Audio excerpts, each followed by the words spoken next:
뉴스야 시작합니다. 정치부 정민진 기자 나와 있습니다. 첫 번째 물음표 볼까요? 네, 첫 번째 물음표는 환상의 트리오입니다. 예. 자, 조국 전 법무부 장관, 이성윤 전 고검장, 민주당 최강욱 의원. 문재인 정부에서 이른바 검찰 개혁을 주도했던 인물인데 최근에 모여서 뭘 했습니까? 네, 맞습니다.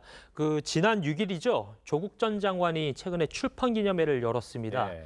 예, 최강욱 의원이 사회를 봤고요. 그리고 깜짝 게스트가 등장했는데 바로 이성윤 전 고검장이었습니다. 네.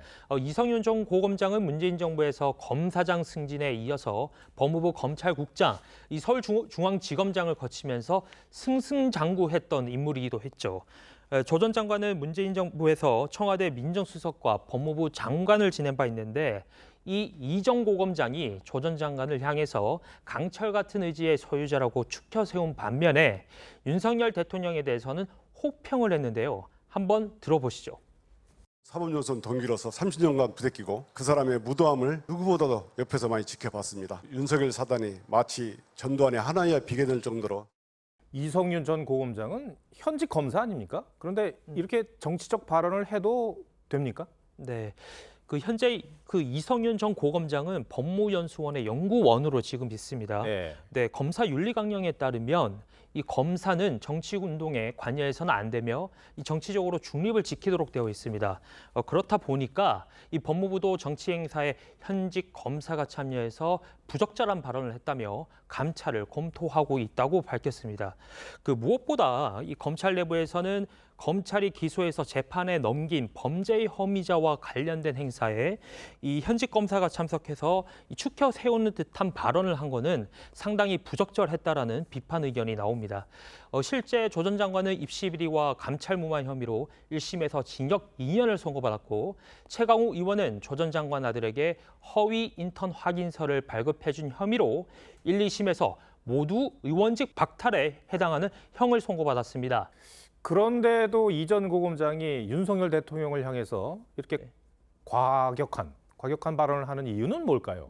출판 기념회가 앞서 얘기했다시피 지난 6일에 열렸지 않습니까? 예. 지난 6일에 이 서울중앙지검이 이 전 고검장에게 윤석열 검찰총장 찍어내기 감찰 개입 의혹과 관련해서 이 조사를 통보한 날입니다. 이 전 고검장은 즉시 SNS에 모렴치를 넘어 구역질이 난다라고 비판을 했는데 이후 출판 기념회에 참석해서 이 같은 발언을 한 겁니다. 사회를 본 최강욱 의원은 조 전 장관과 관계가 깊죠. 네, 그렇죠. 최 의원은요, 조국 민정수석의 지휘를 받는 청와대 공직기강 비서관을 지낸 바 있습니다.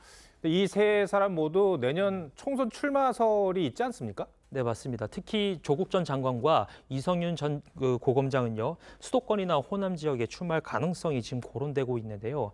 조국 전 장관은 불과 2달 전에도 다른 책으로 북콘서트를 연 바가 있습니다. 그래서 최근의 행보를 총선 준비로 보는 시각이 많죠. 다만 이 전 고검장의 경우에는 재판과 함께 아까 얘기했다시피 감찰도 진행될 예정이어서 이 퇴직 자체가 지금 제한될 수가 있습니다. 알겠습니다. 첫 번째 물음표 정리해볼까요? 네, 첫 번째 물음표 환상의 트리오에 대한 느낌표는 불법과 개혁은 구분해야 하라고 정리하겠습니다.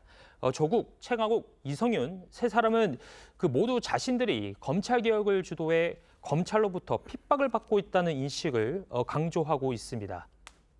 그때 검찰 개혁이 제대로 성공했다면 오늘같이 이렇게 무도한 검찰 정권이 생기지는 않았을 겁니다.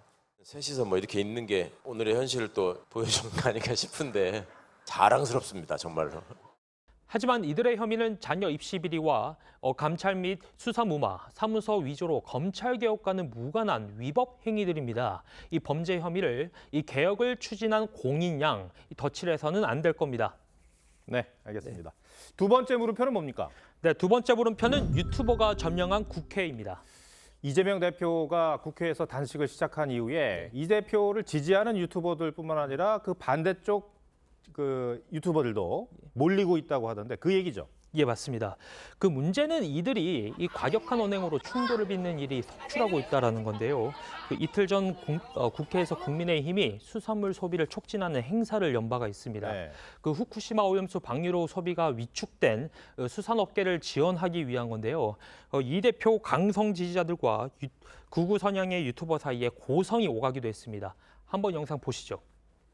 나 쟤네들이 친구야. 빨리 가요.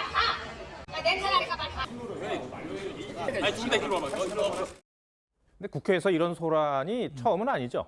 네, 앞서 지난 7일엔요, 이 방글라데시와 네팔 어린이들을 지원하기 위해 그 바자회가 열렸습니다. 네. 이 바자회에서는 뭐 견과류나 과자 같은 간단한 먹거리를 판매를 했는데 이 대표 강성 지지자들이 몰려오면서 한때 소란이 일어나기도 했습니다. 한번 영상을 보시죠. 이 대표 단식장 근처에서 먹거리 행사가 열린 것에 강한 불만을 표한 건데 민주당 박용진 의원과 전태일 재단이 공동 주최한 행사였습니다. 이 대표 팬카페에는 박 의원을 향해서 후안무치하다, 짐승만도 못하다는 글이 올라왔고요. 이 박 의원실 관계자는 항의 전화로 업무가 마비됐다고 전했습니다. 예. 그런데 이 대표가 단식을 하는데 그 유튜버들이 왜 이렇게 몰리는 겁니까? 그 민주당은 이 대표가 단식을 시작한 지난주죠. 지난 4일부터 8일까지 단 하루만 빼고 국회 본청 앞에서 윤석열 정권 규탄 대회를 열었습니다. 이 때문에 유튜버들이 이 국회 안으로 더 몰려온 측면이 있다라는 게 여야의 공통된 시각입니다. 뭐 규정상 국회 안에서 집회나 시위가 금지되어 있지만요. 유튜버들의 활동과 관련해서는 제재할 수 있는 마땅한 방법이 없습니다. 네, 알겠습니다. 네. 두 번째 물음표도 정해 볼까요? 네, 두 번째 물음표, 유튜버가 점령한 국회에 대한 느낌표는 정치 실종의 씁쓸한 단면으로 정리하겠습니다. 그 최근 정치권을 보면 협치가 사라졌다는 표현만으로 설명하기 어려울 정도로 대치 전선만이 두드러지고 있죠. 지난주 대정부 질문 마지막 날 민주당 소속인 김영주 부의장이 최악이라고 표현한 건 비단 대정부 질문만을 얘기한 건 아닐 겁니다. 여야가 의회라는 공간을 통해 선의의 정책 대결을 벌인다면 유튜버들이 국회를 점령하는 일은 없을 겁니다. 네, 정민진 기자 잘 들었습니다.